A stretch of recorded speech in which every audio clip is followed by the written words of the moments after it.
A 13 de maio, Natal vadairia, dos céus aparece a Virgem Maria. A vossa palavra, Senhor, é sinal de interesse por nós.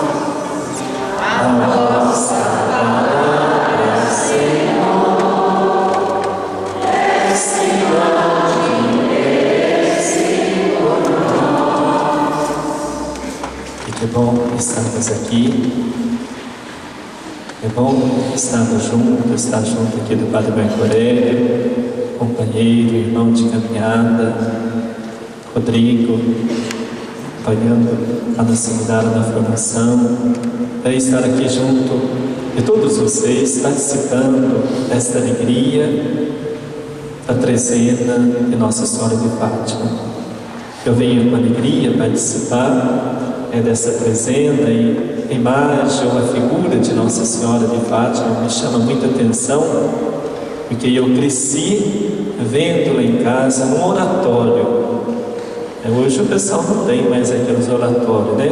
Mas o meu pai tinha lá no quartinho dele um oratório grande, e a imagem principal do oratório era Nossa Senhora de Fátima.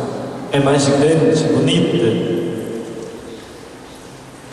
Eu não entendia muito de Nossa Senhora, né? Para mim era mais uma imagem que estava lá, né?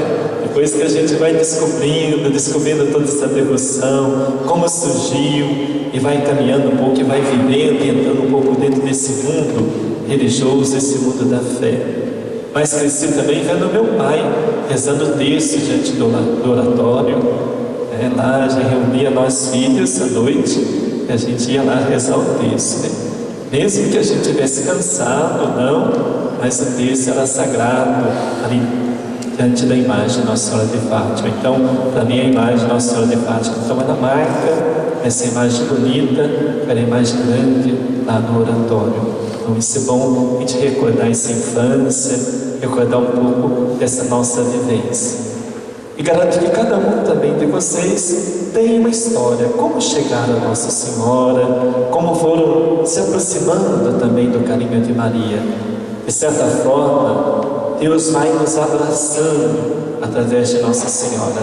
Através dos braços da mãe, nós vamos chegando também perto do seu Filho Jesus. Deus nos abraça, nos acolhe e vai nos envolvendo no seu amor. Então é nessa alegria de sentir também abraçado e acolhido por Maria, que também estou aqui rezando com vocês e participando desta festividade. A missa é graça de Deus. Isso é graça, nós vivemos essa graça, 13 dias de graça de Deus. Que bom aproveitar bem esses 13 dias de graça de Deus e receber, através das mãos de Maria, as graças que Deus preparou para cada um de nós. Isso que nós não sabemos imaginar, que Deus tem preparado para nós. Mas precisamos pedir, suplicar para merecer essas graças. E que bom que a gente está aqui, vai viver esses 13 dias, essa certeza, com esse desejo de receber a graça de Deus para a nossa vida. Então é muito bom a trezena. Eu venho de uma paróquia que terminou ontem a trezena, né? O Marco Aurélio está começando, a minha acabou ontem. Nós fizemos a trezena de São José, lá em Congonhal. Foi muito bonita, muita gente rezando, aquela fé bonita. Isso é muito bom, porque não é só a nossa missa, é o nosso encontro. Isso é que é bonito, a gente se encontrar durante 13 dias, nos mesmos horários, com padres diferentes, mas a mesma fé, esse amor por Deus. Isso é muito bom estar aí. Durante a trezena, ou durante esses momentos, a igreja aproveita para também trazer uma palavra. E por isso, nós padres recebemos uma cartinha, vai lá, um tema, para a gente poder meditar, rezar juntos e ser enriquecido com essa palavra. E segundo aí, o texto que eu recebi, né, está lá, está dizendo que vocês estão refletindo sobre Maria, a estrela da evangelização. E, tendo esse tema, Maria, estrela da evangelização, foram buscar também nesse documento algumas indicações para a meditação, para deixar que a palavra de Deus toque no coração. A palavra de Deus tem que tocar no nosso coração.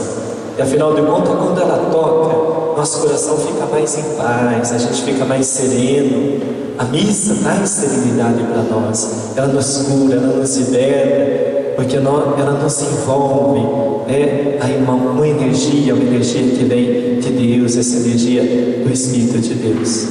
E o documento é as diretrizes da ação evangelizadora da Igreja, que fala que nós anunciamos a palavra de Deus de hoje num mundo mudado. Não é o mesmo mundo que nós nascemos. O mundo que eu nasci, que vocês nasceram, não é mais o mesmo. O mundo mudou muito. Por isso o documento diz assim que nós vivemos hoje uma mudança de época, que é o fato mais significativo que nós vivemos. Mudou, tudo está mudado. Tem coisas que nós ficamos assustados, tem coisas que às vezes a gente fica abismado de ver, mas mudou, e está mudando. O mundo está mudando, está numa evolução muito rápida. Algo que não vai mudar e não deve mudar na nossa vida é a palavra de Deus. Por isso o tema de hoje é que a igreja brota da palavra. Se o mundo muda, mas a palavra de Deus deve permanecer para nos orientar nessa mudança, para que também a gente não se perca, porque se a gente não tiver uma referência, a gente se perde. Nós precisamos ter uma referência, e a grande referência para nós é a palavra de Deus. Palavra de Deus é a referência, e a igreja, na sua sabedoria, ela coloca hoje para nós a mesa da palavra. E para ajudar na mesa da palavra, tem os ministros ordenados que presidem a celebração. Tem os ministros da Eucaristia que recebem depois o ministério de ajudar aqui na mesa da Eucaristia. Estão aí. E depois coloca a mesa da palavra. E para também ajudar na mesa da palavra, escolhe ministros. Que bom, os ministros da palavra de Deus. Isso é bom, às vezes a gente acha que os ministros da Eucaristia são mais importantes. Não, os ministros da palavra são importantes. A missa começa com a palavra. É da palavra de Deus que nós depois devemos chegar à mesa da Eucaristia. Então a nossa ação, o nosso encontro com Deus, o nosso encontro com Jesus começa ali. É ali que começa o nosso encontro com Jesus, na mesa da palavra. E nós vamos encontrando com esse Jesus. Isso é muito bonito. Então a igreja nasce, brota da palavra de Deus. O nosso amor para a igreja, pela igreja, pelas coisas de Deus, deve brotar desse encontro com a palavra. A palavra é o próprio Cristo. E nós não podemos ser indiferentes ao Cristo.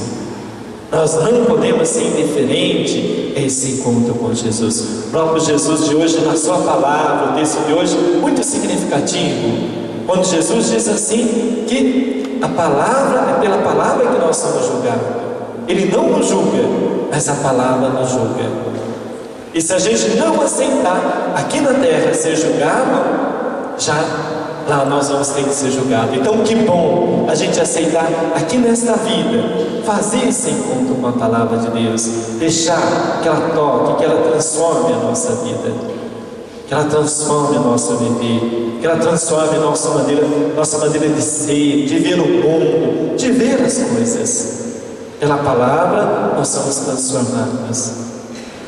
O compromisso da palavra de Deus não é um compromisso individual. Não é um compromisso meu, do Padre Marco Aurélio, de nós padres. Nós escutamos no Atos dos Apóstolos que Deus escolheu 2 pessoas para anunciar a palavra. Mas a palavra, anunciar a palavra, é um compromisso de todos nós. A comunidade anunciava a palavra, escolheu 2 para enviar em missão em outro lugar, tocado pelo Espírito de Deus, mas todos ali anunciavam a palavra.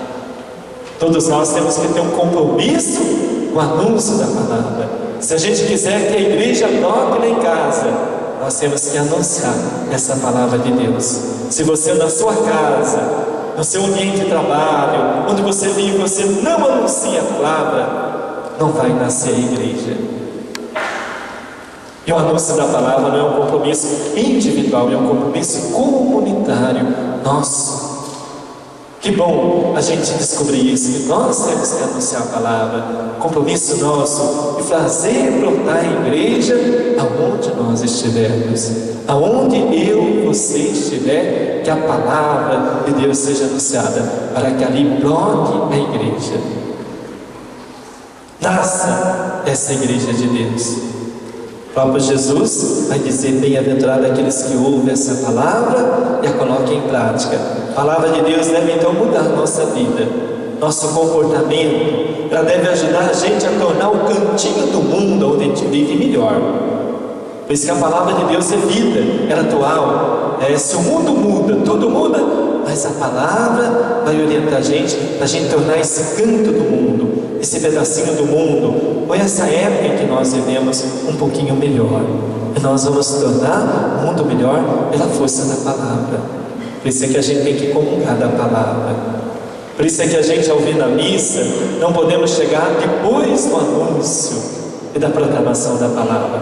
Palavra, a gente tem que escutar, ouvir essa palavra, escutar, e depois nós chegamos ao Cristo palavra, alimentamos dele. A gente começa por ali.